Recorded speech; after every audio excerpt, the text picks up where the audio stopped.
Usamua amamala Keipawesitala Iwasipasilamana Tuatia ulima tuafaitana Wapati imane sitoya ina Yanga uatausualasi Atua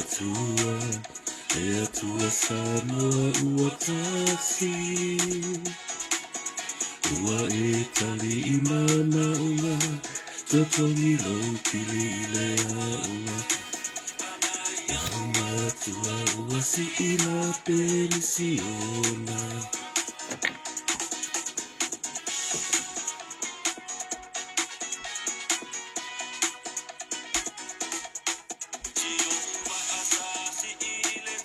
Patalo fatu le uso ya faufo.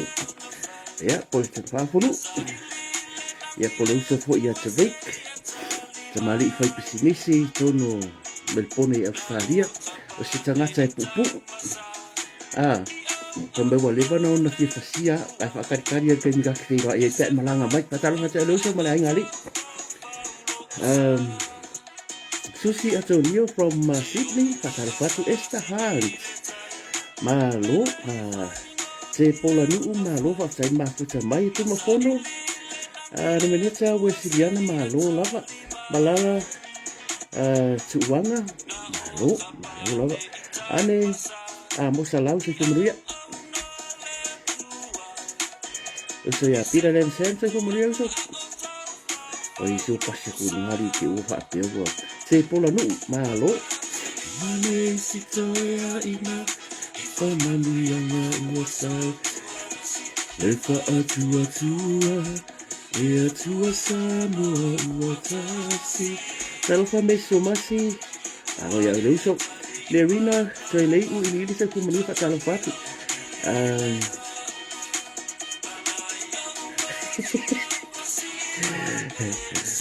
E ke una na uama e peia ngai vadi na uama Lofa kuso Talo fatu leuso ya chef salale uso feo ai Petelo Milo se kumania tenya tua malo ti peni maua malo uso O ambai oe de leuso Tua malo Simona malo se kumania Miriama Loloa malo Francis tole pai katalo fatu Sinaloa malo se kumania Terry Scafferson se kumaria Erika fa mina katalo fatu Te usole mai mo me tutu ila ro misi ko so Sinifo ala sinifo mapelinta ula malo Moyuna tala ana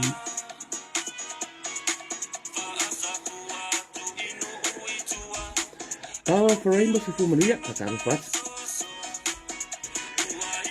Ane mosalau katalo fatu imata ko pese e ka ko alu lo reta sole fo malo se kumaria Toya ina Ua sa tua lasi tua Lea tua Samoa uatasi Ua etali imana ona Alo te maima Talo fatu ia Maulolo Jane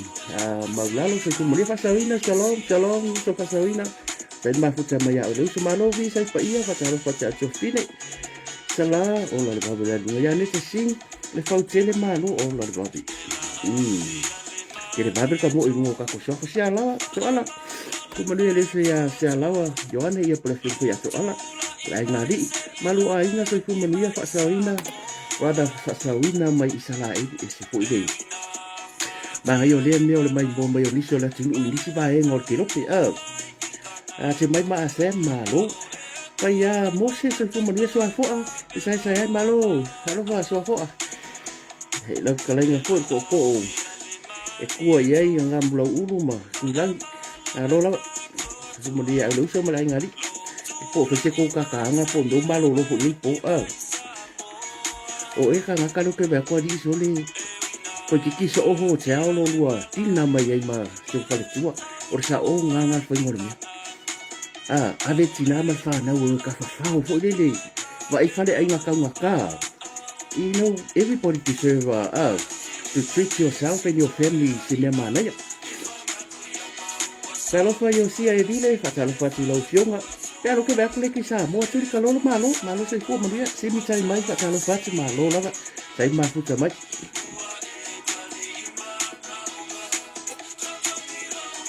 Ni sa tele malo mak san vasa malo se fu mo dia spread alive la wina malo. Alo ko so pale aleki. Yo le tato kamba le mesa le ku le ye pale aleki.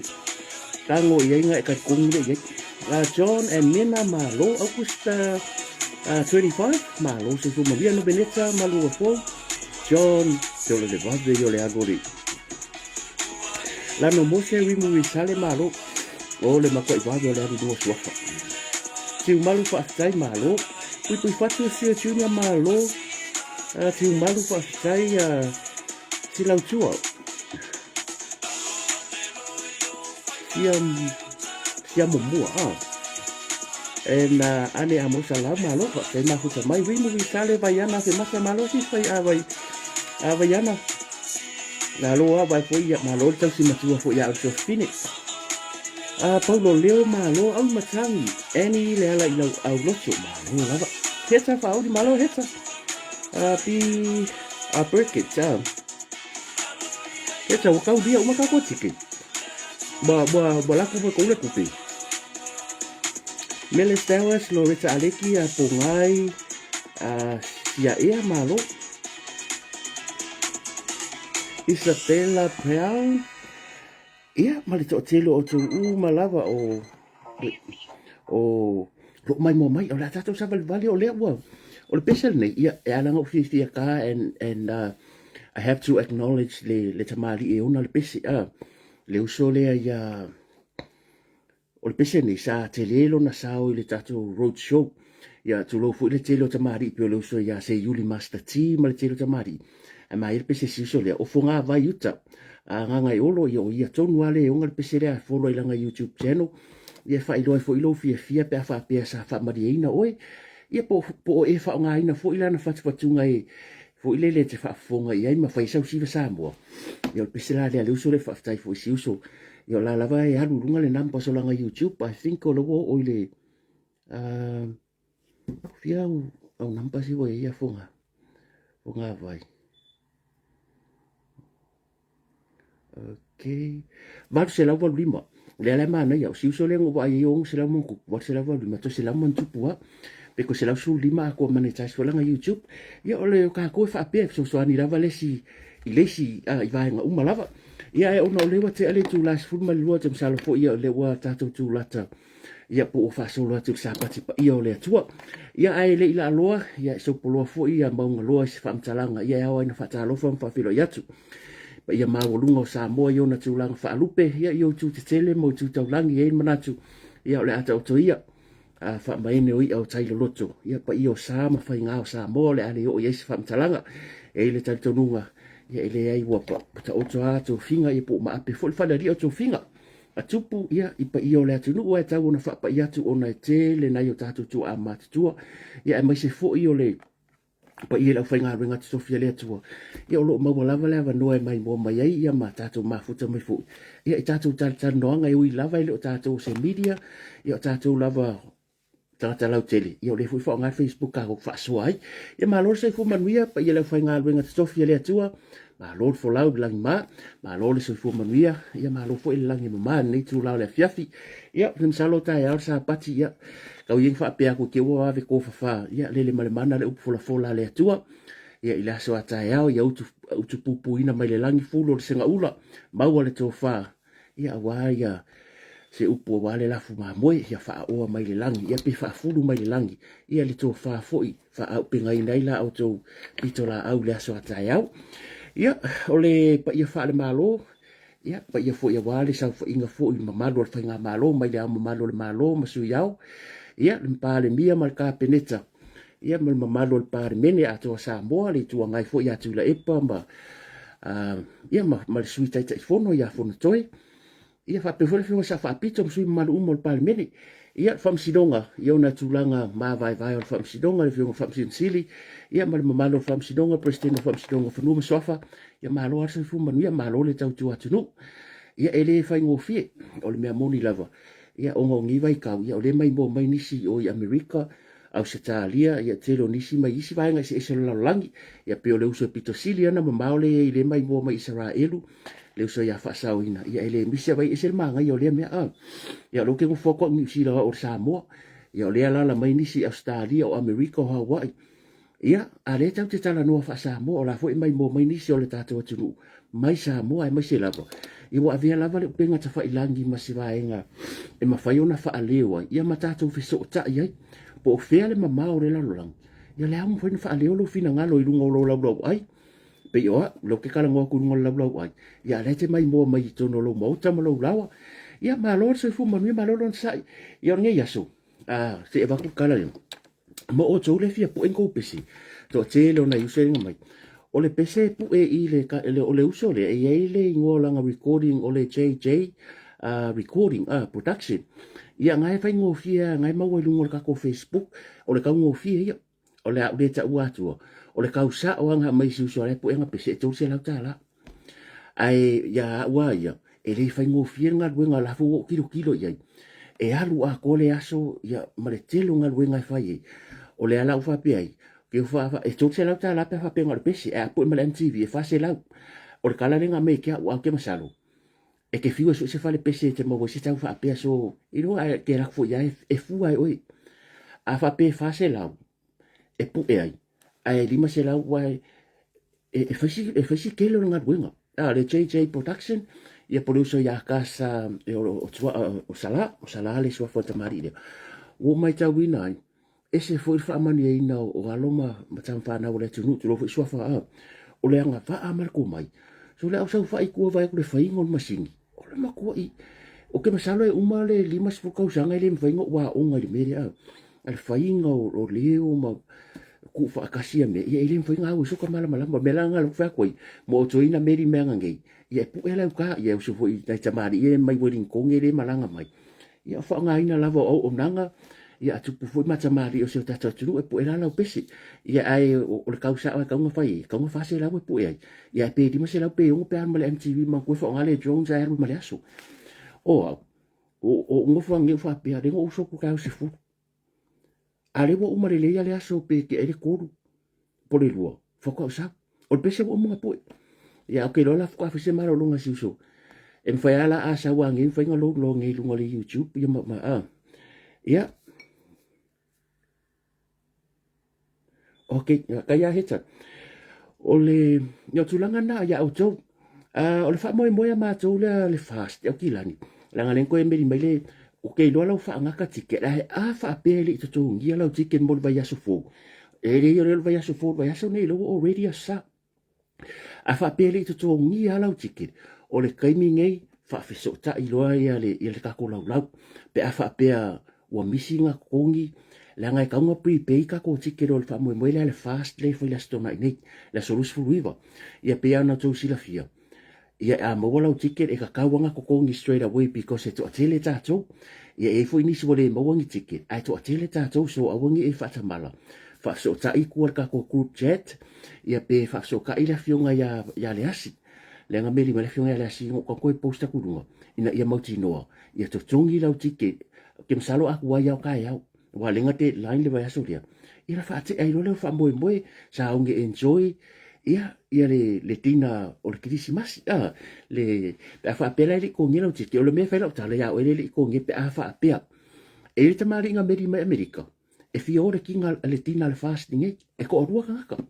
o le tamari e sa mai tutuila e o le nge si ko a ke msal po mai mo mai nga fi fa mai ya nga meri mai va son ke fa mai fa ma ko tiki le tina le fast o fa ya ko o ke le fongo ai ela ta tonu nga waru mai ku ka ko lau man tu to atele tato o fa ko si so mari ai ronga ma fa nga ko mo se tikere ka ningai pa le melo ke lo nga ko fa ma popo mai o tikere se va ile ka upaki me ka nga e foi la le uso le na o yo le si uso ya Sir Bert McKenzie o le fa sa si uso fa me ya o langa lo ko foi nga fa mai fia whakausanga tike ia ngalo koe fo i Amerika ai saula i nei ia ka le lope ua mo se ava no fo le e avea ia sesi nei a sa so se fia tina ale fasta ka ko se vai a fa pera ile ko ngia lo tike ia o la fo tuanga ia o vidi lo le ofisa be vidi le fiunga ia le asi e to toni lo tike nge ke ua ia me masani ia nge ke ua ku le so lua po le so lulu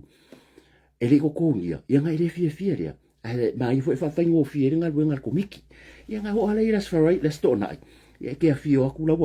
wa ma ko sek ya me uma e awongi ni ka ko ke le fa la vila ki ko misi lau limas futala ia ke ira i wa lusi dong fo a fa pede ko ngia nga ko ke si le fia uma numero tatu le tatu te ulo ia pol mafka nga fo ikua ka ko group chat ia nga bo mai ele account ele mpengo ko nga ku dunga i ala ku mai ai ku ka ko a ile account e transfer ele limas futala ave mala reference for ele ia ngai do ale o ele nga ko ngia kwala ngai tangata e sero sua fa dunga i e sero sua fa la dunga le to stupid ia mo le fa manatu le rat fa mo le sto nai nei danga le bu fu ma fa pia o le fa nga ka ni ke wo ye si fu le fa tu ai ia ma ke le wa to le fia ile lau ia ele ro o le fa ngai fa ka mala ia o tala na le la ka ko se e on na fi sa o ko yo plesta sa ina ya lo fa na sa mo na filosofi ma le pasi nga e o mele malava le la mai le siopia le mana wa pe e o se mai la ko ke la ke ngiki ra po se ko o pe ko fiku I think ko fiku nga le nga ka ko sila lo ngumbela nga mai ale ko pa se fa ko kalango e kalangoa ele ngofo ya kilangi ai o lo fa o la ke lo ka maki island ala fenga nguia ale mera e silo fia ai o le nganga o le manga yo le nganga fa o ngai ki ko ngol pasi nga o kenya ai kasi pese peso fa finge eskamanga le seri o fesiri lo ye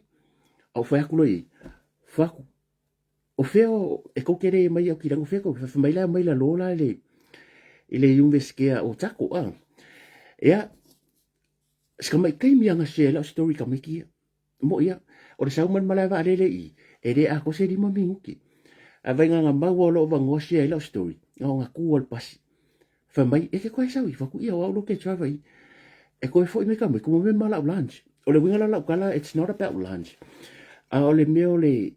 e se le manga i oni yalo sa mo e lo fa alo e fa ile nga la kala ngua ya la ko ia e ke re fa alo ngo ko ise nga winga lua fo de ale wo ke ia wo mo fa ka mele lunch fa ka mo le pepa pangi ma mo meu ko ngaki ma fa ngwin e nga mai le fa ko fa ka ke ia nga se ile la story fa mai la ko kala fa o ka lo fa makala i fa ko mo ia o ko sa ko o ngi ia ma ko se ma ko o ngi sa mo la nga o fa i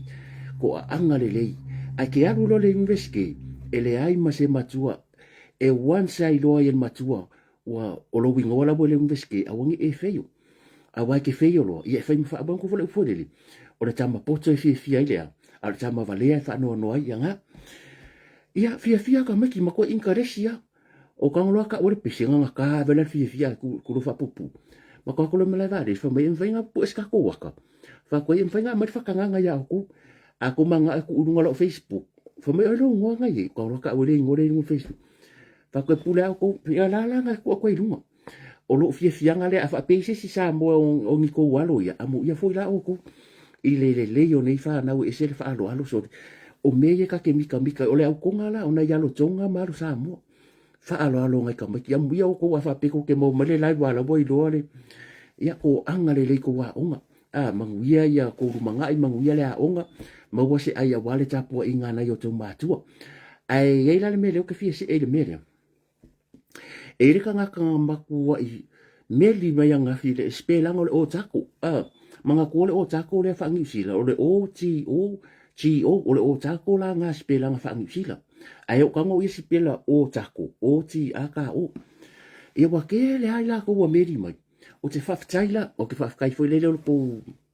o le enko le ko ke sila mai fa sa o spela nga o tako ai ate au ya nga ko va ai ke le fa sa o le ngo e le o alu tele e lo ma fa fa le menga pe o kako pe o tako e ko kusale le ya o le post ngai fa sa mo pe foi la o kilangi ele ma fainga foi fa sa post foi le ai ngo foi maka o Auckland It's up to you whether you can say Auckland or Aukilani. Whapenga fo ia e whapenga. O le whasamola le o taku, o le o taku. E pefu Auckland, e leise o Auckland long whasamoa, o le whasamoa o Auckland, o Aukilani. A whasamoa o taku. So, awa ke worry, ia vai lo kere o popori. A ula mai fo sesi. Ia nga fo manga ia. A ula mai sesi e le a whaina ia te au ia. E au nga fo e kere kako viewers. Ia, a meanga o ke popole fo ilele e tā ua o ke karia whakuanga. Waru lea so ngafi o meri, me se wha saola spela. Wha saola spela ngai e se. Ia mana ia whautuanga. Ia, a whapea ke sila fo kere o wha saoa. Ia wa paua wau ia. A leo te talia la whautuanga. A paua wau ia. Longa rua. E ila ko mengi ngok ka peenga i le post dea. Lenga pu me mako waka mangai ke ngeki ia. Mana tua lele. E fo i toa tele na yuso mangai ki ngā fo i. Wo polo kanga ma Facebook. Man tua maa ua. O le make hostinga international students. O au ele mawhaingo o tau ki wha ngau wa onga. A masau teine. O mga kua o au le grandfather. E ui lawa ko ke vai meu kere o makua. Fo le lua makua koe inga. E mo ia loke koe inga la ki. Ia po koe inga singare awa. Ai le mawhainga ku waku pila o isi aka e aka o students ia maa ua leo mai. O ke kango posta ku irunga. Ai e maka ngaka e meri mai whamai mai meska ke ngisainga ku lo wale ngana. Ia ke au. A kongo leke choke mai. O ke le te kinga le meanga o se choke le ngai. O ke le whakanga. O ka meki a unga umai ngofo ia maa ua. Pe sainga pea e ka ua mawhangau.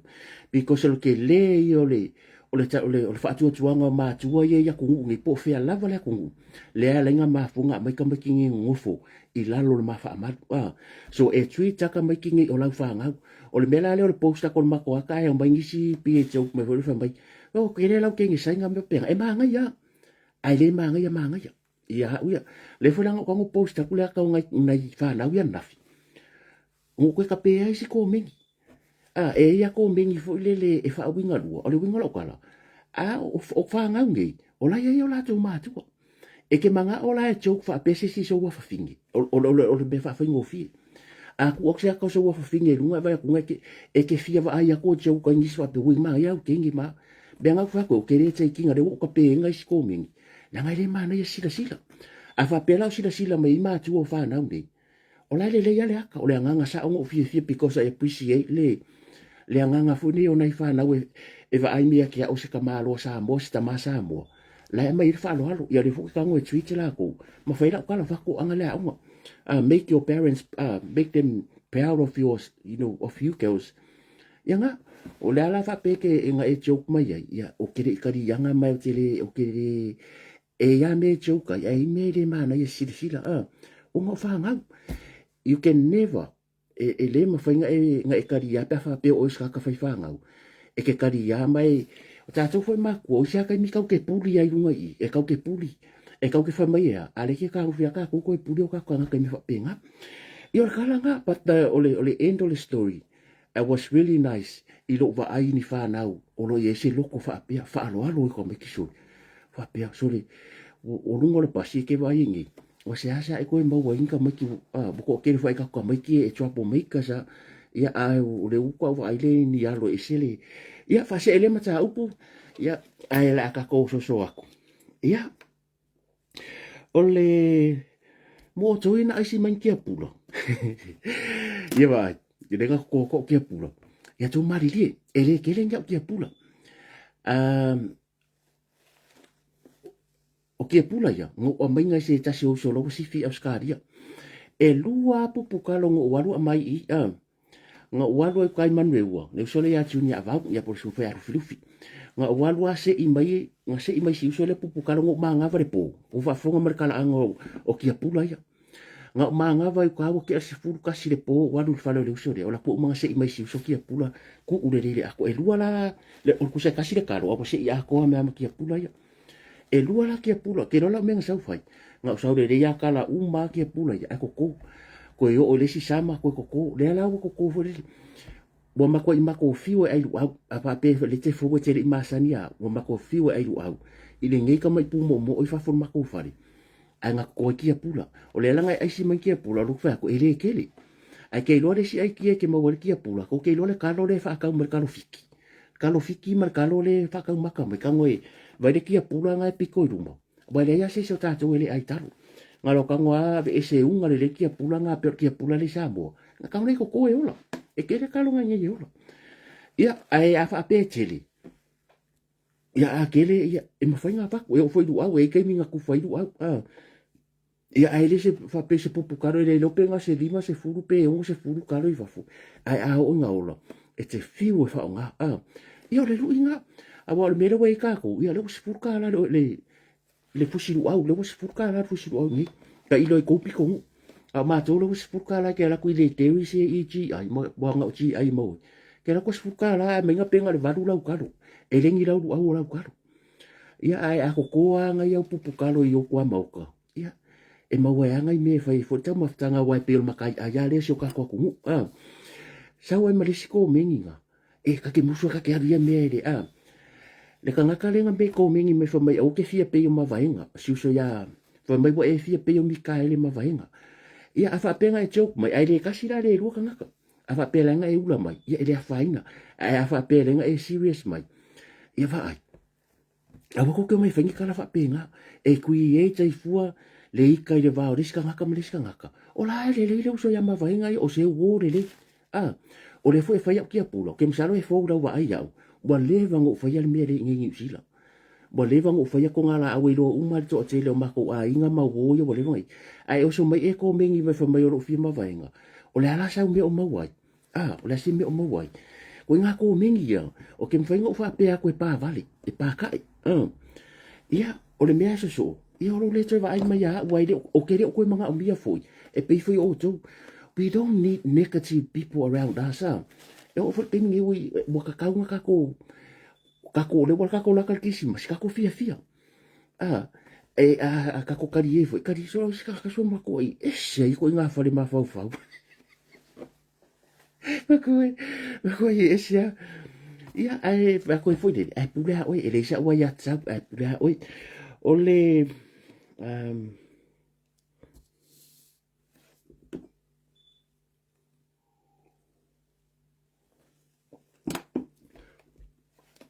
mo la ko nyu fa ka yo tau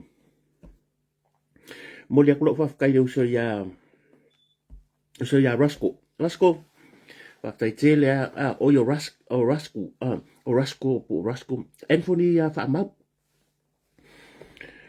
hanga yo so ye il fale ale yo tau le ngo kala ko ya ngo mako o le mele we ye ala ku le new world valu se fu kasi de kilo mo meo e o le lima o ngo fixe fu le kilo i ala wo ye e kere ko e mo se me le toru iwa o le fa se fu ku le kilo le yo lo fu inga mai la yo taranga le fale pu e pese o sa lo wa fe fo ngai tamari sa mo le uso la le ya Anthony a fa ma mana tamari sa mo a le manga ya fo yo ole fa yo le o fa mama anu nga le ya fo le skeo ma a ve ese le yunga ma a ke ra wo me na uso le la ulancha nga le la ya ilunga i le ngai fa ka wa fo ilunga i mo le fa ka kere ya o to wa ko fa ngai kamari sa mo ye e nga ru fa ka ya mo le lunch ma nga yo i angu sa ma ya fa like ma ko mafia fiere ya wa ka wo malo umole o sa wala ka vale a ya ma ngai pe wo ko tasty ai e le fale le fish and chips le i makau le pasi do le alu o mo ka ala ko le kikere ku ka makau e yo o le wafu fale la nga ke pe wo ko fori asa mo al ma ngai le ma se ivi o la ale mafia e le pe o le ale fa ka ke lo te ka wo fu ke la ko e mafia fia fala maka aska ma i ale ko kongo ale ala lenga menga yusongi so le ala mafia fio ya ai fala fasime nga menga i kam me va ko fasha me kam ya uso fa ya o tona tamari ya fa mangu ya le ko wanga le ko wa nga fo ma ko nga luenga o le silamia o le makwa pa u ka o fari ale ke le plex ne parang wayangi e iwa ta lama sini iwa ka lama singi le plex ne pa o le ka o le snapper le red snapper e se furu ko ka la ya lango vai su kol ka lai vai o ile ni world mal mele wo ye e luas pu man ku por ka war kilo sinepa ngo sale fa ka me ya wi ai lima ku sor ka nga pepa fu ka la e koru snepa kong mal plex snepa mal e mel malaudi ia bako I afa pela ma male so tato tunu u de me sa piko u ka ko le ka le fare ia wa ma ko I o le senso ma ko o le ma ke I remuera e rengi fare ia e le fongi fare fa ka ngi kalo se ronga ma ke aku I chi ai ia ai o le mea kasi ai manga ia langa I fare I au o nanga nei ia ku fo ia ko mo gi pe rai so ngai a le ka ngo fio le ia ka ilo ba ke le fare ka ia langa isen ma ko piko se asa ka ka fa ka go ia e mau e fo pa u wa le tau le fo tau ma fo na yo tatu ta mama tira ma tua ia o le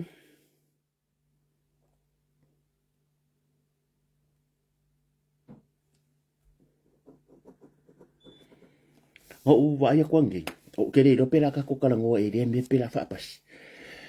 o le wa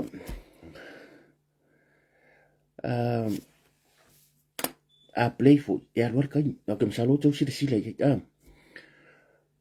ngo va ia ku le fa le nga mai nga ko ingo tu la epa o muso ke ko kala ngo ia me runga ia me sal tala no ia ku la epa mari ku ngai ale me fa ira ko la nga lenga sen me ka ke msalo ko sile sile anga ngafi sodi ma ku wa ifa le ya nga e le to ina ia le la au le mali to le me fa ira ka fo e ka ke ngo fo mo ka ma fa fa se e ia le atunu o le fo e ku ala lo mali cha yo le malo ya ka ko ngi sa pora sa le fast ia ka ku ngale nga fa si soli wa ia ku nga ma ko yo o le fa le anga ko ingai I pisi ngisi wo o pole ya saki ma fa le o loa a tau a ingole o le pare mia o le ko ngo fo mo ma fa po le pe sa la wa fa wa pe le fa inga a fe e tu la fono e pui ai I la tau nei ko kongo pale mingi ula fongo ia tu la fono tau o loa al pale mine pui ai la kongi ma leo mai fa me fa pe o me mo ia ma ko I fa le hanga ko inga ia pale mia ai le senga wenga pale mia o fa ia le winga lo kana foi didi e le ngo fongo for pale mia fa pe mai a mea o tu la epa ya o ri monge ya o ida e le mo se o le fa ko fo e kusi nga ngase la u fa tino nga wenga pale mia mar ka penita a rewo nga malanga ma ya o fa le ala vai fa ya ngo fa lo ko fo me wo oi me o afo I me yo o pisi ngisi fo mai o le la ku o le anga o le mo se me fa le anga to ina ya o kare do polar kala afa ya o le vai aso nei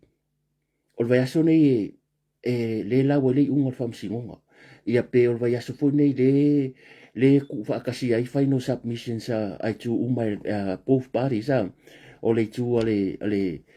ale vaenga le nga modia le ile afiunga le par bia ma le to no ele to fa ia ma le ku le prosecution le prosecutor o vai aso langi le ku fa kasi la ko ia tem salo fo vai aso nei tau no mo le un fam singonga o le vanga kolo wo wa ia ku le masau mai o le tinga o le to ina wa luala nga sa ia fo mai wala nga mo pisingisi dang o mer malo fo mai o la ko fa lo luanga fa ile ya saki alu fo mai sa kangi mai ni dison fangua sa singa me ia wa mai lunga to ina o le winga la kala awa mo mai ka winga sa tilo tila epa mare cha not he cha pipi nga ko inga pe sa kilo fa pe mai fa masino nga fa mo va songe sa ile manatu fa mai lu se fulu ia kangi le cha pipi ia le o mai funga ele lu se fulu nga fa ia pe to ia le wo vai mai nga ele ya se swinga ia ile ai e ku ma wasu yo fasting ia si vanga nga isi ke se do ele va tari ia le foi la bo vai merko ingo bo la so fapsingo e pi o le mele le nga fa ko pese mai ai o rasa ia lo na tal tonunga e fa pea o fapsingo nga le e kiuti ai le fiunga palmia o le ala bo va vala me amaki ko mama sa o fa le anga ko inga ia ele sa tala fa ai o ke le fa le anga o le ata atia pe de va o le fiunga le ri palmia ma le ta o le tuanga ai ma faina fa leo so la ngona o se tangata lau tele sa mo o lo u fa ngoa ia I se tama ua fa se fulta usanga o le palemene se tama rii sa ave ele fa aloalo le atunu a o le o markai mingei o ia le fai makuku wafi o ia le fai makangaka o makwa ile ai se mamalu o yake ia Dei se na te lei fa maluina le tai tai o le malo. O ia sa kai kai o le malo. Sa no fo i ele i ingi mea fa apeang fa asanga ke ia lo sau. Ole sila la le tunu. Ia ke masalo o ai i sunga fa fia ngai nga mo. Ole aka akia pe ia le pare mia. Mo te lo la la vale au ka ko ka lau kedi. Ia mo modi aku pe fo lo ia la ngona fa tanga tala utele. Ko e ka fa ngo ko inga manga me la fa. O tele o itala. Awa o kei loa. O le kala ku si o e mai mau le kaini. O le mai mau ngor kaini. O ngi fainga fai va vale lava ngi me fai. Ole puipuinga fo le ka ko kilo ye. A fa pe lo fa kanga e tuila e po le kai o le kua ngai o se mempo le pale mene le sau fai upu fa pe kai o le malo. Imagine la o se fa ka inga le anga le o le la fai si tu pulanga le lumanga. A wa le la kilo mai ngai o le fa mau lunga i. O le ka ko ki fa pe oi ai.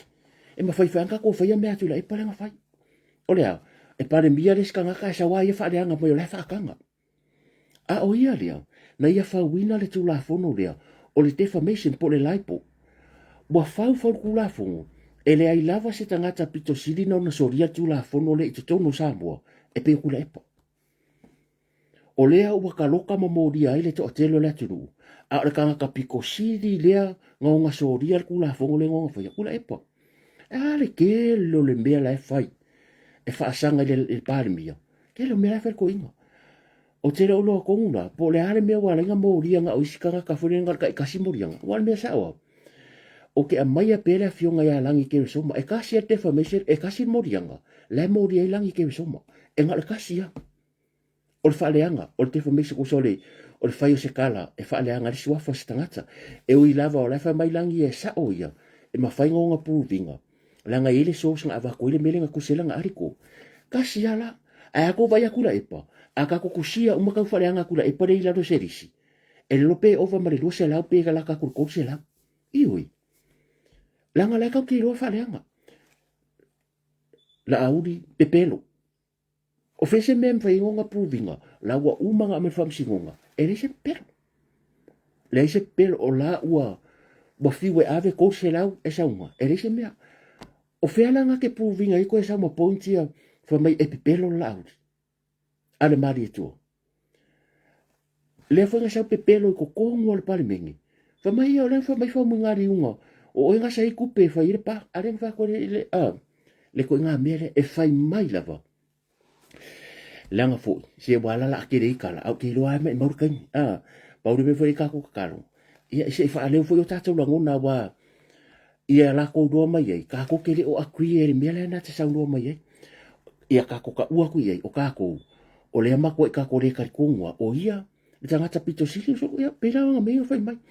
Umanga la lau mai, whai mai o la auri ea, le whai whai. O le mako e ka whareanga, a o ia, o le wai e tangata na mōria, e le ngaka na mōria o king whai popo, le defamation. E ese mai le keisi lau le tau pule pule, o inga mōria king whai popo, o tūla epa, defamation. Le nga mōria mō, wala nga e lua me nga mōria king whai popo, nga moria mo defamation umaloka mai kua e ka kala mai roi kua ai fai aku mal mere wo loka yo te purpuri o ye ngal kangi o tula epa a ko vai le ke lo sa mole wa afia ile kula fongo le lai po rolia ai aku vai ngai ai e ngal kasel mele moria langi kasi le menga moria ia ya mau na ko ya ko ke sa mau ne uso ya mar fai kwanga na ko ave kua o ngal fo meu fa le anga mau e ila le ke sa mau le ngal kai kasi a o tula epa, ua fia afe kau whaleanga lai whai. E o fo mere whai ri mongi. Mai wa umanga o whalka mikiria, o le upulea ri mongi ngā lafo, whai ngā pāruka, e lafo le fionga le pāle mia. Mai wa umanga o whalka mikiria, e ke koe whai alo le kala ngā, wa umma whango sa mo whakau senga, ua vero o wham singunga. I o le ngā lea mai rea ka, lea mai rea ka ngaka. Makua i lea o ngua ngā wa, ka i o se kumu. A le winga lau ka whairere, i o le ka loka ka kou, o le mōria nisi. A lea sa o loko kura epa. E whai. Ia, whai ase i kāre lua. Whai ase i kāre lua. Ia, o le ae. Ka pua i lea tunu, o le mai kau fwoi. A kou whai aku le body language ale toi ina. O te whaftai tai o lea tunu, e wha marusi au fwoi le tai o le mālo, mar ka peneta. ia pe ava ai me o le ka ko ke langolanga atu e ala i lau ko mengi e ala le mai mo mai fo i wai le fa pere o mai mo mai e ia kai mi mai mo mai ia ma ko ke fa malo si au atu ia tuli ia ka ko mang ka ko fa mo mo e ala de le atu me e tupu a wo fo ni ka ko o ke fa ngoa o na fa se inga ke lo le fa ka ngai le atu nga ku me a fa pe fa le nga tu le e isi me le fa nga mai ku me ole e le ngaka nga lava le ongo sa i o le fionga di pale bia malanga ka pingika ia e mo e fo le ongo sa ia ka ko ole aka ko le o ia la ka ko le o la la fueni upu a le la ka ko fa ia koi ka ko ke le ia o me e fai mai e mai mau tai ia o se longa ka ti le fai e mai mau le kai a ko vai la me le wa maka fa interview ko ngo ke lo fai mo ia o ta tu ese o mai foi kanga kai against mai kia ma foi mai ko mai au ko fa nga kala la ngai kanga ka ngu fi foi ya wa i mai a fa pe ma sanga ka ngo ya wa i mai ya fo mai au ko fa ko ke ro fa ku la epa ia e au kia wa ia mai ya a fa pe a e te le fi o ya ku la epa ka ngo ia fa sa ka la e ke le fi ya ku la epa ai o ke le fi ya mi o ku la epa a ke ro fa ko inga mai e le o upuleanga ka ku la fo ya ku la epa ka ri le fa fi e tele ala o taimi wo va ai ka kola e i kanga ka fa mai se o ko fa yanga upu o ko fa ale la fa yaku o ke fa mai ke wa ka ngo fa sa upu la nga ke le pure ya o ke le pure ya oi a fa mai ya oi ke ka yaku e pa that's okay it's none of my business ai fa ko ya o ke ro for ko inga le makua la ye malanga ko a o nga me ye fa la nga fa ka nga le ko ya ma wa lo ong sa e va le yo lo ong sa ile e ki nga lo ko mer ko inga le fa a lo wa pio rai lo ong sai wa pe ya ku uri aku e ka wa ya fa ko fu ya fa pera te oi that's fine halwa oi e wo ke fa mai wo fa ko ke lo fa ya ku la e po o ke lo fa ko inga a o langa mi mo me fa o te o ke le aku ye a wa ka ke fiu e la fo upuleanga e lo ka di dia le fo i ai e tau tu mai lava ma ku la lo ma cha yo malo ia o le mea lava le ngana wa o lo fai aku ese ka ko o fai lai o ele ke mai mo mai o le fai ngo fie nga fa mai ka nga ka ke le ma fau ai ko mingi ele fai ku ka ya o ai ko ngo fai se upule ma fau ngo le lai tu lo fa fonga e fai ngo fie nga pick up mai ka nga me nga ringa fai ke la ka ngo la nga ile ta ua ele ka ua ya so se mea lai wa lo uma ka nga ka o ke la ngo le fast o ka ngula fa senga ngana vale lunga i o mea uma e fo ia sa mo e ki nga lava ile fa mai pale mia o ke la lava vale ma fangi upuleanga ai se lo sa kala fa lunga i e fa mai o ka mala au lo wale le ta il malo e o mea nga fa ke ese ka ko ese fo ile piko la ke mai mo mai ese fo la uia piko o ke pui ai la nga le fo ka ke vai o le lava le me fai e fo i ma fie ka isu ka ko malo a le tali ya lai le atua o le kadio me lai le ku ba le va si la fie le atua ko ke lo le mere fi ke fa per ko ingo tu la epa la ngor kali le ola nga fai o lai ki nga a fa pela o lai ki nga mala la mbai aka ko le makalai nga pa wal me aka ko ka fa pe fu fa ta yesu o e tali i talo sanga u kula i mare fast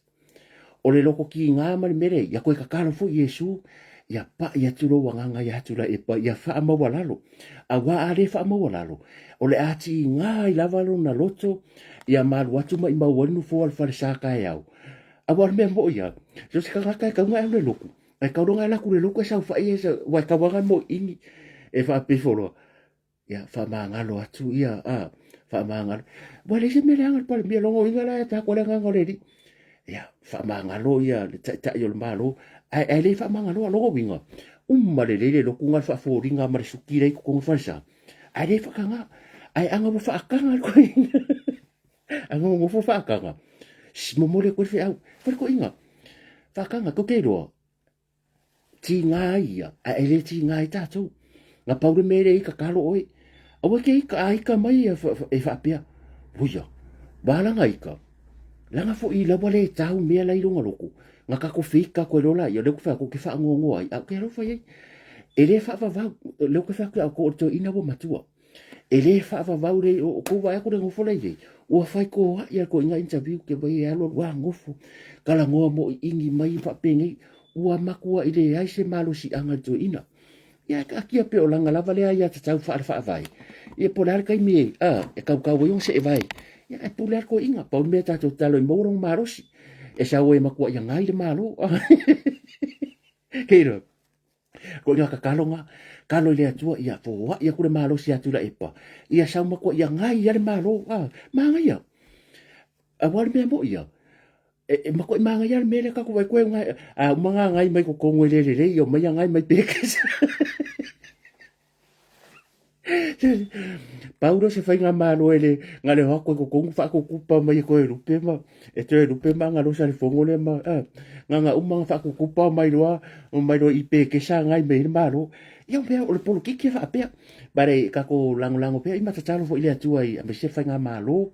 Ia mai lato umo tai o le atunu. Si he le po pese ngu. E le po pese ngu. Kali kongu mai oko. O la ai loa me fai. Mo mei mo eki. O ko inga wo rewa o ngā eki e ka ma fai le mea. Ia kako alofa pe ye. O la e maua le malo si tai o le malo. Ngā ke wha foi inga. E le eise ka ngaka e piko siri. Ngā malama i astui. Pe o le la au le mari e koa. Mo ia. O le me foi le ke oi mo e koe inga. E moe le lise moe. Langa foi wa makua i whaki a koe ngofu mo mawhaku pa inga karuai. E te whaku ele makua i le match fo e fiu stui. E fiu ia kura e pa whaku. Ia meu whaporo kiki. A whapewa si i eise ka ko ke whafofonga le la au le mali e tua. Tula e pa ua lava ia lea.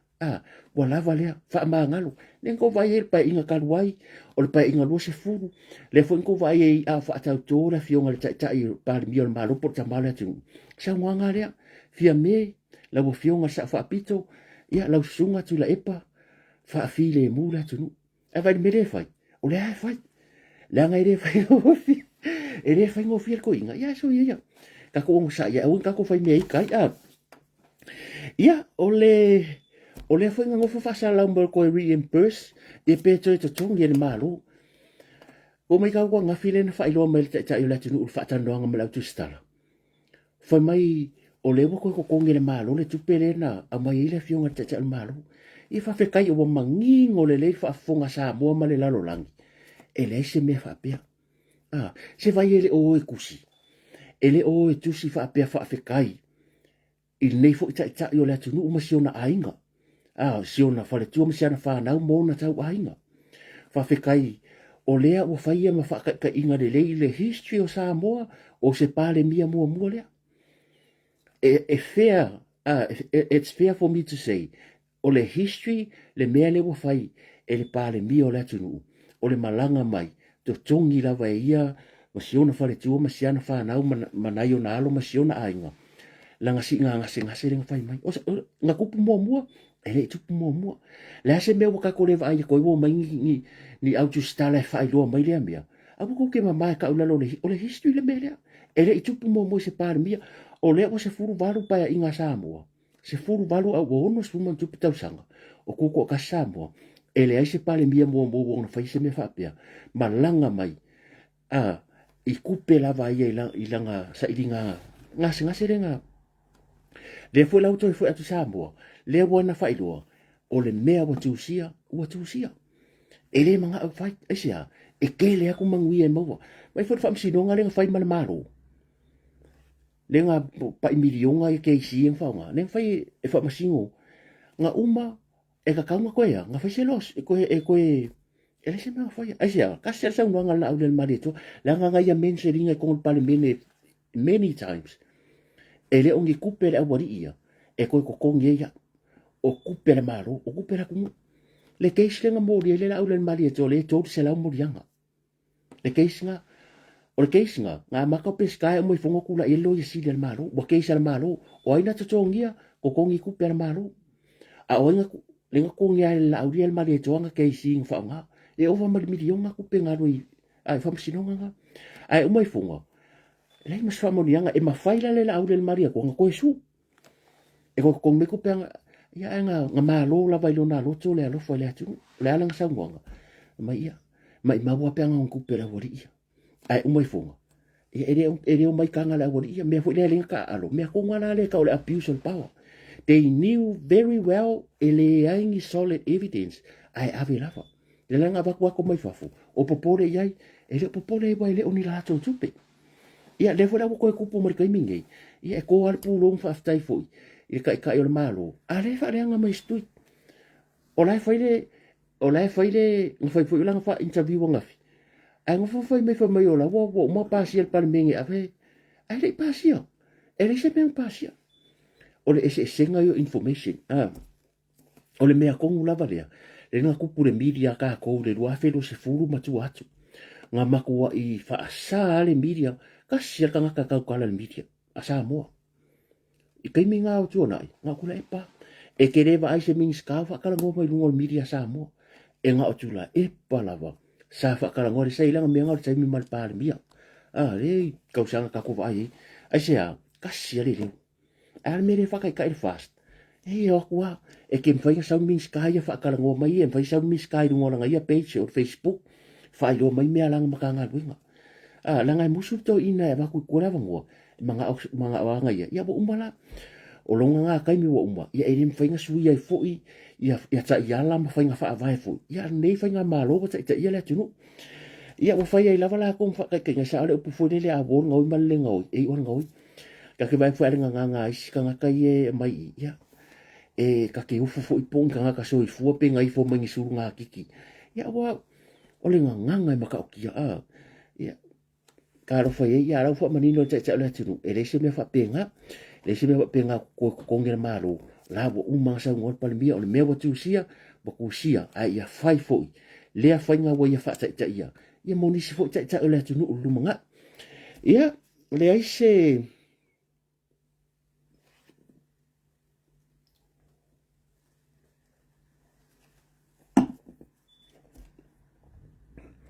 no vaya ko ngi e dua ka avarenga la ve mesa mo nga fi mangi mo busu e posta kulunga ye ke o ya posta ke o ke mga kulunga nga ngo ba ko la ve me ka ngaka o mana ya ko fa kai foi ai la ko la posting ai lungo TikTok ya ba anga dei foi la ko ka kine va ai ko ai le mfa ngo ka ngo sia kulunga i o le wingo la tala ia me sia si ka ko ku sa mo mai ta wina le tele fa la la ve ta vale o nga ngafio le lori ma le ta vale kiki ia ngelo ke ba ko ka vale pe se mini van ma le pasi pe se me nga ia ai ka siere o afi so fu aba ku ia ka si mai ngai fa nga la ki le la venga ne e ma la venga le o le ka vale mu ma le lori o ke le lo po fa sa mo nga ia o le ku ala lo ta tu nga sa nga le mu awa o le fu ka ko ia sofia fia yo le tele la boka mi fa penge ia ke le nga ku po fa la le mana mia ia lo ka ko ia vai ka we fu nge yo o sofia fia fa kas kas ia inga ia ma celebrate fo ia ngi achievements so ngi ka usanga ia po ni sing fa nga renga fo ni lu chau mani ba nga sa fa ka ki ngi ka usanga ia ke wo o nga ka mo ku mo fa la fa pe o le aisa ia o le anga maua mai e ka ko o le aisanga mai kongo frozen chicken box mai le mo le va mleang sa me ka ko kuila ia ma wa ia mo me o truck si ko kongo e kasi kesi ma le fa ka lamba e mai ko kongo le pusa o le li poti dia o ke le po fengo ka ko yangi e pe le tala mua credit to the tala mua ia mo le li poti o le va ala le wai wa chao fi po wa loka fo ile le po chao fi fo ile le ko play aka mai captain malo captain ele sa pusa mo ele o ngal pusa mo le nga yanga yo tulanga le yo me masani lava ele ko ia wala nga so se pora sa e fo ia ya tutuila ya o la foi a wala ko le fola a fasa ina tono tato motu mo kula ka ko kuila mano e fo ka ko po ia fo da wala la mai iskanga ka kongi a wa fa peale de kelo sei fo kai minga nga sosonge for ka ka nga ku maruanga ia ka ko ya ku kuila le nga mau mai ai so ka ke o ki fo le ale mele o fa ko ole awala fa nga tangata wa ko le fi aso ku ngol pusa mo frozen fo le ku ila le mo me kaskesi mar fa le mo fa ka le ki le custom ia male matala fo le va nga ia wa o kaskesi mar fia ia ola lo winga le po le la ki fa ki si ma se lo wa wa ave ese mai marunga la wala ya ese mangui a fa ka ngi mere lo pe ki o bol mere a e o nga ni mere ke wa misa e pe la vese ka vale fa ka yo wa ese mai marunga la wala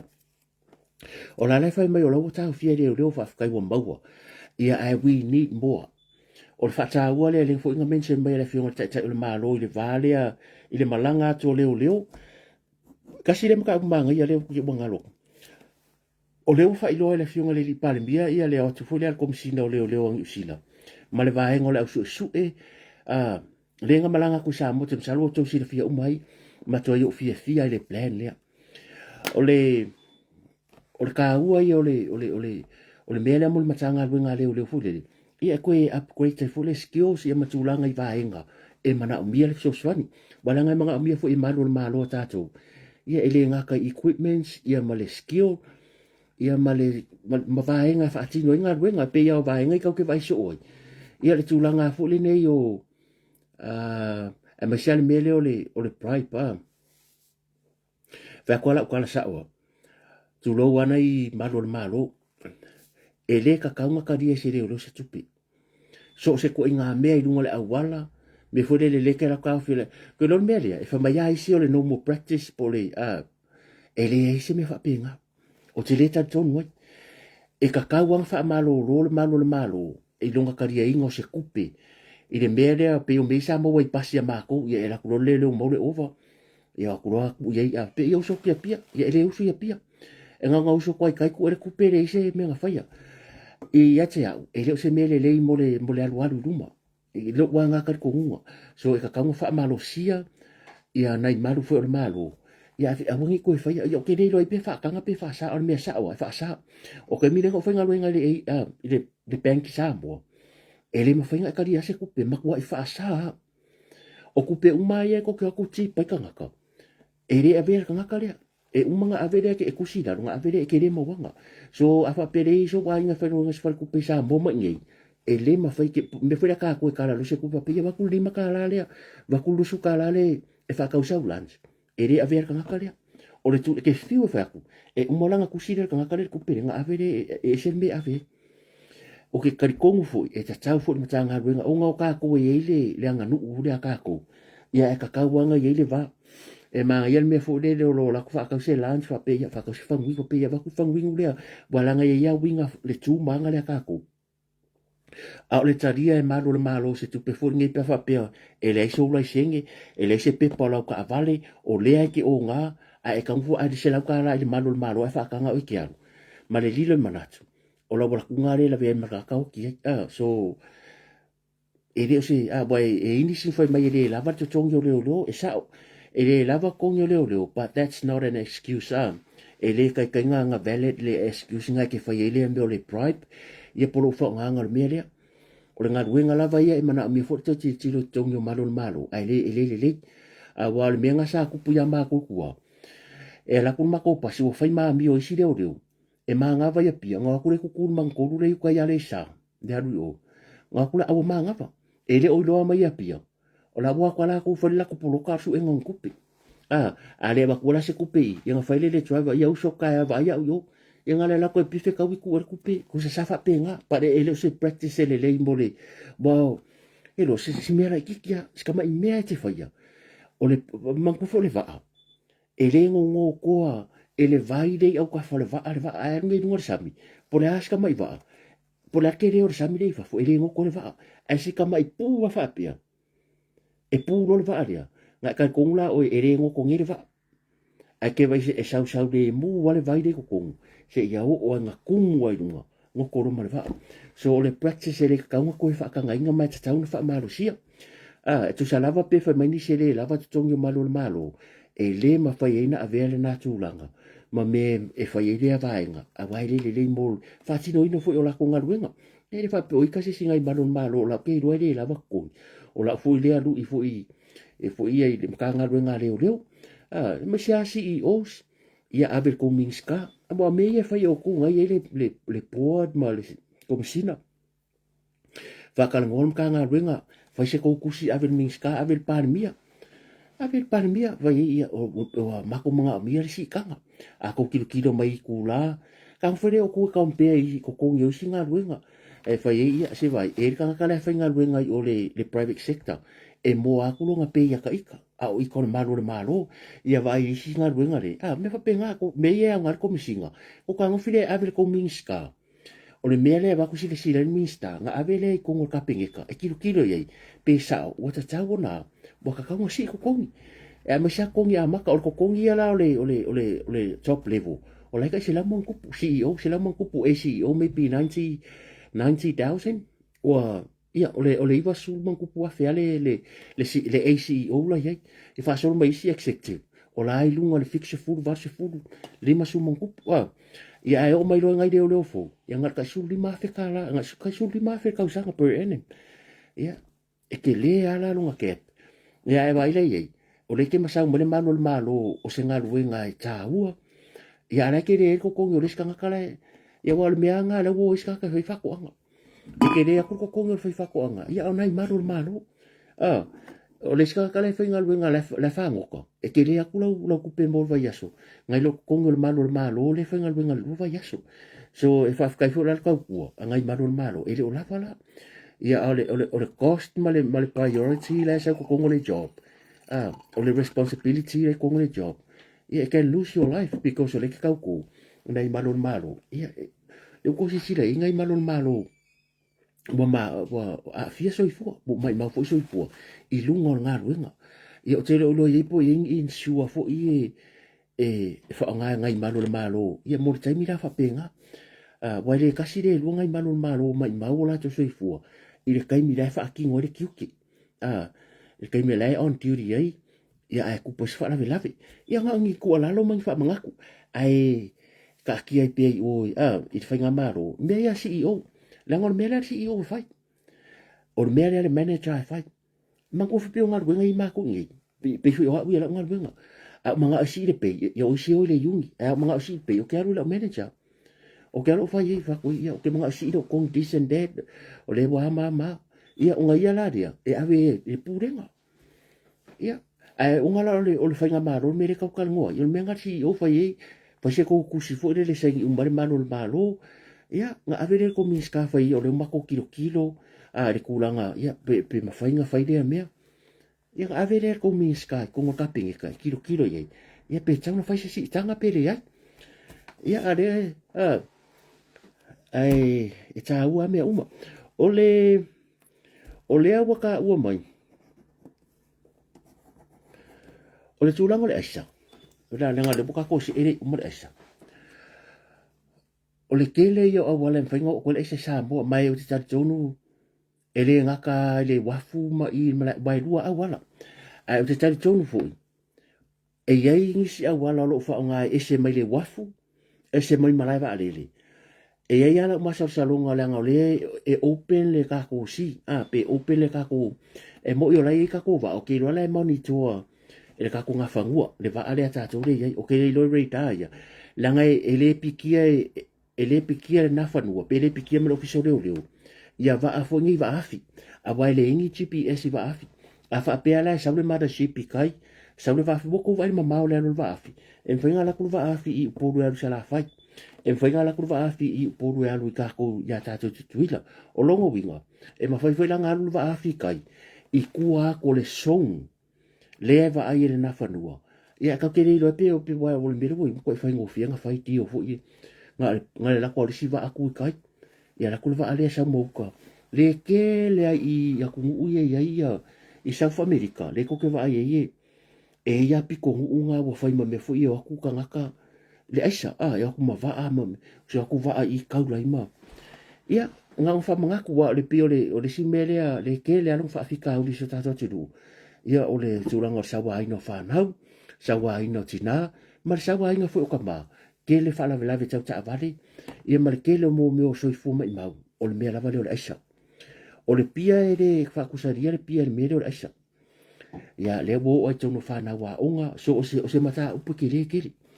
mai e whaingo fia inga a fia kako Pasifika, pera me lo tupu mai fiti, me lo kupu mea kako I konga. O le fo kupu ia kako sa moanga rua, tupu ata tu poru kupu ia kako kuila mangu, o kere ilo le ia manua, a kako ai mo ke kere, kere ilo fo ina I motu laiti, ia a kako wa, wa fia whanau, wa fia au whai pisingisi.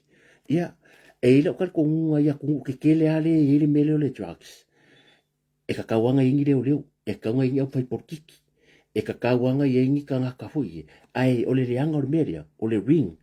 E saua mai runga, se ia pa ia e o ia, e o ai whanga waonga. E o foi ai meria o mwhai ana e wha o le mariu tangata lava lo ainga. Pe hao inga o ngaonga ia, nga saule ti man ole meria, kuso le lainga. Saua mai runga wha solo mai, e ia lau pati wha kau. E o a nga wha peo oere ke hitman. O kakalo ainga e ole inwa wai le whakaua. Wa ve esianga me o wha o le mariu o le ngala kala. Violence o kongo ainga, wha nau. O e kale sia, o ngu, wha lawe kau ka avale. Ia o kuranga i ungo ngaruenga. Ia malmele o sawa ina whangau, ia me fwile o le maitanga whanau la iti, ia po le sawa ina whanau la iti. Ita tonu lava o ainga. Le mele o le sawa ina whanau la iti tonu aina maki ngā. Ia makupulo le meanga awa la kupula ia le mele o le maitanga o le tentiti maru kia le pepe. Le fwisa whafkai rea koe kupu kere le kaimingi. Ai kasi le vaenga, it's one of the factor. O le mele e kupu whala wala whapea. Ia ngā ole o wa ola fu nei tina mo ka kia ile mo mai la pisi me fa pia ole vaenga o melia so o se ngā ruenga it's our collective responsibility ale tunu ato ka yala le malo o se fa atino le malo fa vai fa malo si e fa ele malo le malo ia ka ko kilo ai vai ya ko se nga inga yo o ka fa ka ko posi me fa penga vidi do fa le ka ko sa mo ka mai sa mo le ka ko vai ngau o ai CEO ngā ruenga, lai loka i mea, leo kako wa ire mai ngai lungo va a me whapea. Ia, o le sifo i ai sainga mau mai fo wa waku kongo mo meo pepa kuisi, fo i mo pepa kuisi o pepa pauka, ia le wo ai kongo pepa mamoi, ia pe ia kau sa oi mau. Le ngai sa o le leia, o le mea leo pusoki, e kere fo i wha ngai aku ui fafo, no, so skoi ngā awala, o isi ka ngaka wa follow ka ngā pepa. E kua le drugs ko kongo ngā follow lea. O le malosi nga o le malosi nga o le kupere ia o ai ase sira ka manga oi e se kupe ale ka kango e folo le media ia ka ko vai o le unga nga le ala ka ke vai le media mo ka ure fia nga ruwe tele o nisi o tupulanga o le fia o le a onga o le fia nga ruwe bo nga o manga o Facebook ma ia ma ai asa o me nga ro vai iska miki le a foi la ka ke vai ko ye bo a mata na tuputele le media bo ka ile mbisi ale a ve vesi mai o a unga, so la whanau mai a inga. Ia male a fio whanau i to tonu lava o a inga o le malu, ia ngole mea. A aisa ka malo, e wo ang sawa inga ki ngā koe sawa ina i ma whanau. E le ngakala sawa inga whare, i fole le tino. Ia o le sawa ina leo le,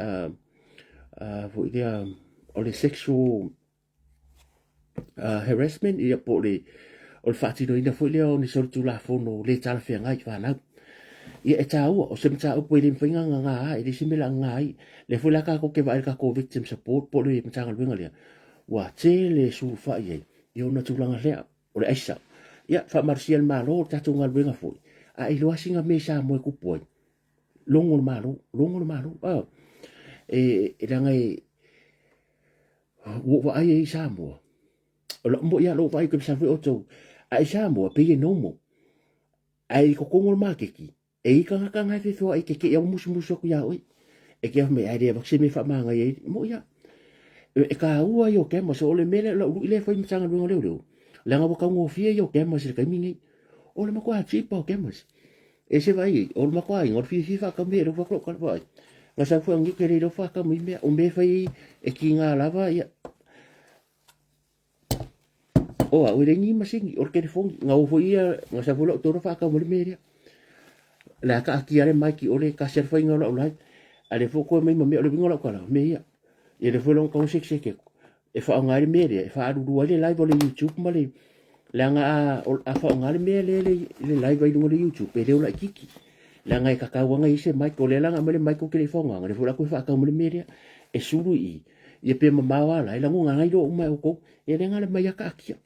le ngala no kana foi le ko foi ka kala ngo i swing o le oranga ma i mei e tupu mai so ka ko ia o le ka ko kaimi le aro kala ngo te atasi ia o le mele fa na u nai fa na u e mai kanga makakia ia la ko pepe tulo wal fa fonga la tunu ia ko besalo le uni e ta ua fo ia le mere le relationship pa ma tu pa na wa o le mea mo ia o ka ku wa yo le soifanga fa pena ai alu suanga ro akele ai lo o le tina po lo o le tama ua mai kanga si o walo teni ala ia onga pere fai son so o ia o le tu ala lo le tatu tatanoanga ka ko pokala mi nge fiafi ia e manga ia mai o kingi fare fa tala no ba wa ai le kelo kausanga ma me no la titi no vai e mai sa wai e lo ta mai ti umai o la vale e la va ka mai ki fa longa ka ama ia e mai kanga mai lola so walo tini e bana kuringa e ka fio lolo ma ka malo ai le fingi tina sa oi e le ko ka o sa ka ma sa oi wa fa lu mai nga ia o te tonu e fa pela ngona ma tu ai sia ka kasi le me kilo e tau si ola a vele a onga i manuia mau se lu manga ai ka ko ke do o le ka ko ke le la lang e lava tu lang fa penga ola wi ala tu ala lo lang o va ye ia my I experienced that fa pe ke vai me wo mai kanga si o walo fo dili ango e mai la ke ngi ka fa kala ngo me fa kala ngo pe fe ka long ka ma pe sa wo fa isa la me wo ku pu sa ka mo pai mai ke lo fa ka sa lo pa ku ke lo vo le no mor ke ila sa ka ma pai o oela e ke fa fa ka ke ngari le fa ye ya sa ka o le la kala ngo lo ka ma fa lo ka ma ya me ko ka ngo ka si le o la ai follow ma fo le va o fa pe e ki lo mangi fo ia i ka ka ma fo nga winga le e ba me ai e o so yo ka ko ngo ia ki lo mangi le ngu ngo o le ngo manga o ngi ki fa lo ia si ku sa mar kama ia ki mangi o so mo ko fa fingi ki mangi ma fa nga ki nga ki lo mangi le ngu o le la ma fo fa penga ma ki ia i ma fa ko o la ma ka fa yui ia fa pe fa ka ngo a wai leo mai kala ngai fai wal me tasi le vai ngai ringa kia ia pepe fan na ngai fa ngo fefe e makasi le vai ngai e o ai na mai ma wo so fo o ke ngi o ngole le o le se support ma ko so I'm not saying encourage ka ko fa nga wo fai tu langa le a lo te fai atu I have seen so many different cases like this e wa ko ngai fa nga a ko ku ku de ma ko o fela la o ngai fa nga o me ko ngale ma fo la ko ke ki sola ar fa nga kia tro kia i pepe fa ma kia i pepe i le wafu kia i pepe i le sami o nga fo bo le se support o kai mi fo e ru kia i mo ko e fa ngai ko ru ele se mala anga ele se ka nga kai fa lango lango e ta sia tanga tale mana mi so nga ba ku ia nga se ku wa la lo ai pule lava o ele se fi ai o ta ua i o le lango po support le ata tau mātua. E nei whanau pia wha pe fo i wa a fia i e tūlanga. O mea e tātou te le mana atupu. Ia ai paua e manga miala so soangi au kako ke pole fua i lo kofi le lo ku maa. You know, just bring your daughter kalangoa i ei a vela lango. Kalangoa i that's not the end of the world. Whai e ia wa ai lai lo whaaronga ka. Lengo whai aku ia o le aonga. Ia ai sau au ke popore. I ma whai fua nga koe al koe whaila wa aonga me sidi nga wa learn nga wa ilua ile fai ngo fi me nga fai ako ya o ke alo fai mo mola wa nga ya wa lo fa ile mo so nga nga le fai ka sila pepe ale taimi nei ya ile le nga alu ai manguia e ola ko halo le fa mola wa nga ya le la ka sila ka la nga wa ke se so apia mo ku li nga ka mo ki fa ko sa oi ya o si kai me o ka mo ki le po fe se pa o ke po se me alu le po a ko fa ko ni ki ki o le mai kanga ia wa fa pia and then she seek for help yo le la ku nga help ko abuse is kanga ia ai nga so manga ko ke do la si la fia mo malo le tunu o ko finga under the caretaker government mana ia sa nga le fiona ta il malo o le wa toi fo joina lo ya sili ia le fainga malo e toi fa sala la wa no ia sa fa tu mu de time yo le malo ta wavi ia manga kua kasi ale mango lo ke mango nga ka ilo ni so la fangole o pestale fiunga pestale le tina fo ya pestale I ka kumkanga rengo le o le foreign affairs mana tu ole ngufo kongwaria le nga kusiere fast le kusiere fast le nga kusiere fiunga sa fa pito e le taria ina la to ona ele se maro si anga Faa le tū la fono. E mawhai e se malo tau ave o na lātou toi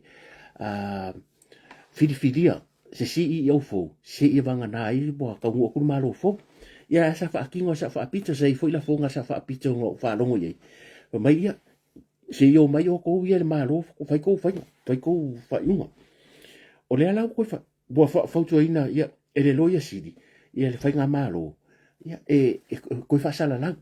E mana ia, nga paule la ngona fōngei, ai se ala le mea nga le whaukua inga e loia siri la fionga sa whaapito.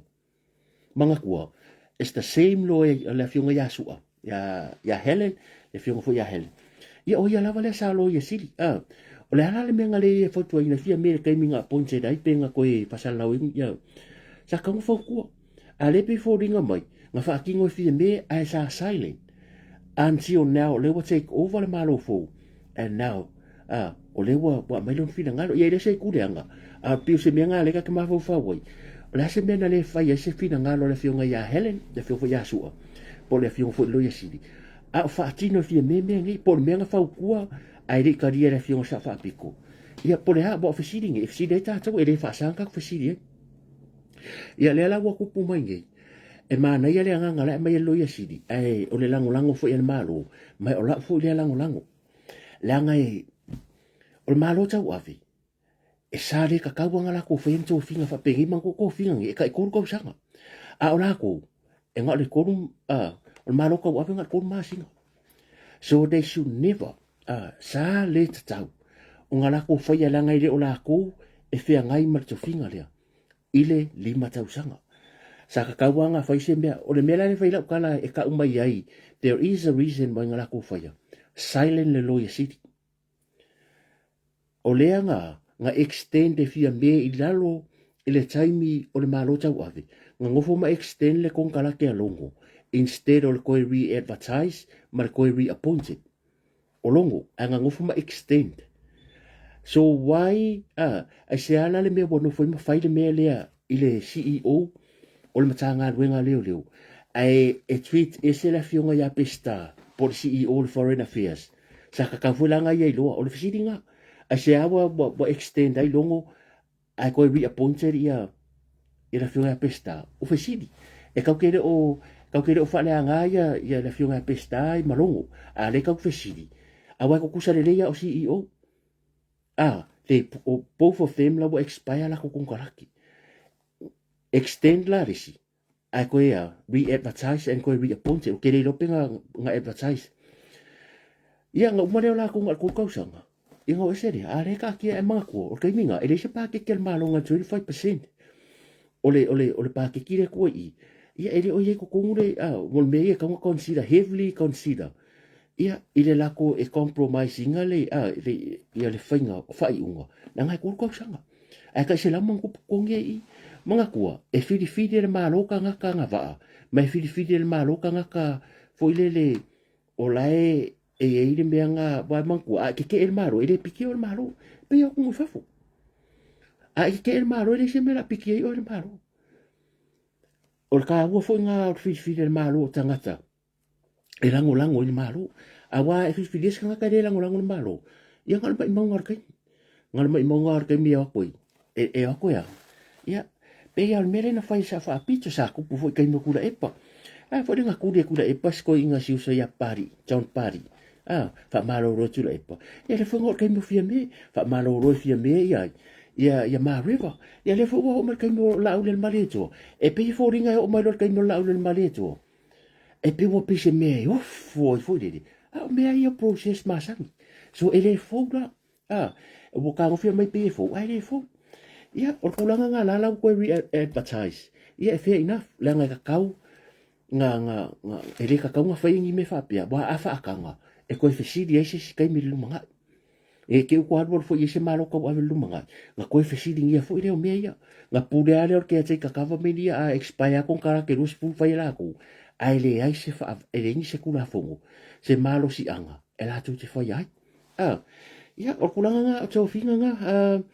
ole ia ka ko kalonga nga ia wa le spray de kala sa ni de sa fale ariri ia leo toi whaamanueina ia no fua fale ariri vi ia leli ila fionga ia fui mono ma ia wa tito asafo ia di ia lea kua leo koe tu maun fo la fionga le minsta o fai ngā fai van whatoanga. Ia wham sinonga fo i le vā ma le fionga ia tamata ia Maria Meredith, ia o le ngei keisi ngau mangingo e malo e kangi ia e tangi la fio le tinare nga tangi ai umai funga ia koe whaasanga me wham sinonga o leo mo maua i maa ia o koe ngā keisi slaria o longo winga e umai funga pe se furu e kausanga le mpenga koe rane pāroka o le ngalo e mō ria e fui mongo ai la koe o le ingi me pu vai langa kangi ai wha maungia me inga kari me ia fui mongo ia le ramu le fo maua fo wham sinonga ia whaasale le anga rua ia le to whaia maangele ia maangele nga kangi ia umai funga e le wha maungia kangi maangele ai wha maungia kangi le whaasanga bai longo winga wo fo la le to whaia maangele me ngai rua tau sanga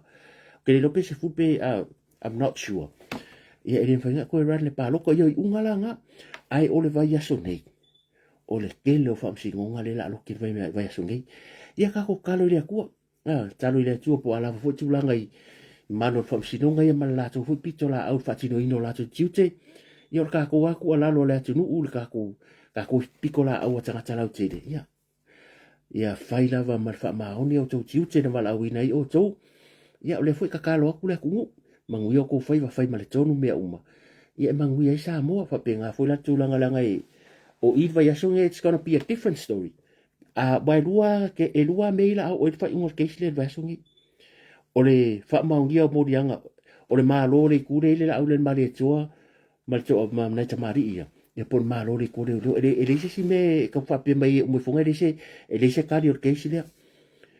there will be an answer. There will be ole fa ingor case. Are malore spikolia. So ere mala awa amalole tu le leo. Ya longo wingam kwa kile fare ko un pale bia mala vanga ya. Ai amalo fo le tu le al pale bia mala vanga le sa idia la mi tonto fa yari fa malama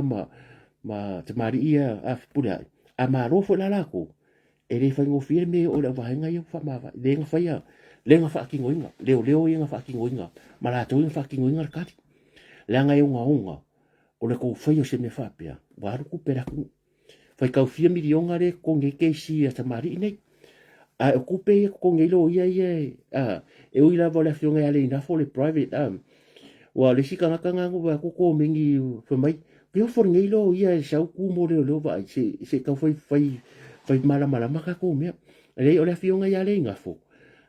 o yo le private e le fainga wenga i le official le se prosecutor le ai case se le en fainga la ko fo nga private law ia so she's from a different law firm private law firm le haya le e tu la mo la tu ta upu ai le fa pe o le fionga ya le ngafo se lo ia le the only reason why waka o le prosecutor le because she's the ones olenga ke representing le case le le court but she's not a member of the police team nga o le yasla ngi ka o me uma talo le tua langa bo le vala fa ke kas ka nga ruinga na wala afatas ka hola sa fa ka ke le mai mo mai tupu mama tamari so ta tu wala kala mun budi ale la fa ko le fingi o te whaftai tele ai loko mamalu, whafkai loko lango lunga i marka ko YouTube, whafkai loko o lau like mlau ko mengi. Ia whamanu ia atu le atu a fwoi, kuranga whaavango me lo kaimi. Ai a whapeo i ese meo mawhati a leo loto nea fiafi. Le alawa se meo o mamawhai lo mawhau whau. Ia po le vāo oi malo te orua. O le vāo oi malau whanau. Mau kere i lo, o le a se meo i mawhaki ai. A whapeo ngai ke mawhakia o mea kau kupe. E le au ngā mea. A wangi koe mawhakia se si o ngale se kupe. Ia e mawhakia i mea umafu i le whapeo la. Ai mawhakia lofa mai mawhakia o le se kupe. So kua vai kere. A wangi koe mawhakia se si le se tupe. Pe kupe pe le kupe. Kako fia. Pāwal me ke wala kore se mea. A kamaiki. A al mea le iai. Se o te tupe. Se vanga asko inga masiro makua wa e whamari ngō fia la loto fode. Ai awha peru fea ngai me whawhika uri. Ia o lau ia talo le atua. Kongo le ainga. Kongo o nguu mawhukanga wharwhai ngā ruenga. E mai sa tonu. O oi malau te o rua, oi malau whanau, o vā o uso, o vā ko whawhinge. Ai eini meo e mawhati ai. I'm telling you now. Ele ai se po ele au. Ele ai se po ele au. Ele ai fo se whaafita au le reise ona fo. Awangi I avea le se ma mea ma mawhai ro fina ngalo. O ai se meo e kou furua ngai kaimi. Ngalo ngofo fai lalo. And then close your eyes. Pe whapeleke moe. A whape wa lewa pungsa. Pe fo isia kungu lo au. Just give yourself a time. Allow se kaimi ke relax ai. O ke relax. O ke fiu keru fafo. O lo kaimi relax. O keru I ka pisi. A waru fa fo ngofo pe so waso ofo ke vele ka pisi o le fresh yo ma fo o ke kilo o ke vai de ola ka pisi maka mako o ke kilo I lu au e fresh lo ma fo o au stanga ta sa fai bo le tele o lo langa I have so many friends even now but o le wa prioritize la va lo kai mi o nga e ta o le lava malolonga ia I fo yo tiu te fai o le mea la ke fia ways if you fully get along with friends that's fine that's your own business au ia o kai mingi o le mere fa fia no ma fo o fa fo ko ngana au pe malolo o stay home and relax o yo malolo ai ma ko allow lo kingo e relax ma ba ke lo ta o nga wenga me penga ia la u ilanga a pe e ko furu fa fika au ia ai masa le iso se me ai e ma ko ni sila le va ngale ta mari o le tu le fele asa foundation ia le fiunga le sale le tua vau ia ko ke le angisi o le fei eni o le po ia eni po le to fa ia tele ia fa pele mo sta wa fanga ia o ke ma o le ko vai ko ku fanga pu sa me ai va ngale pe fa pele ska ma fanga ia me ia ma wa file mo le tua ia to fina ngalo a fo i pe senga mankulanga o me kupungi va yaso ya kalo le nganga le tu mai lona file mbu ya ka ko ke mawaise fer fanginga ya ma fa manga lo I tonu aingo nu e ka le sio fa la potonga ya ma se fu le va fa al malo ya ma tonu e ka le sia ya mo marka ko live fa malo lu atu se ngana o le tau tamari ila fa funga nei po ya la fo ye nu le ai na po to le tau tai le a ko I o lo sa lo la vale o ri ne fia yo ka fo I ku nga wenga manuia ya saudi nga tai au manuia le weekend fo le tour ke lope ya manai ai nga skeng le wi so le mai mo mai po UK mo ya mo to mo fese vai ngor ke lope ka mo ko sa wo le la wa tulo swafa ya po america sa mo lo ko ba ko on mai ya sina mai tai to fina sina mai tai ya ma sa mo ngi sila ya manuia sa pa te tai au manuia le weekend le si ku ke lope ya le mana le fola le tua ya ilana au fa nga luenga ya mau nga nga se kele wa ia le malo le tua ila o fu pito la au ka mingi ia mo marka ko lai manu ia malo longa nei po ia mo ma ngona tato la tan no ne fia fa tai tele mai mo mai have a good night god bless so far so far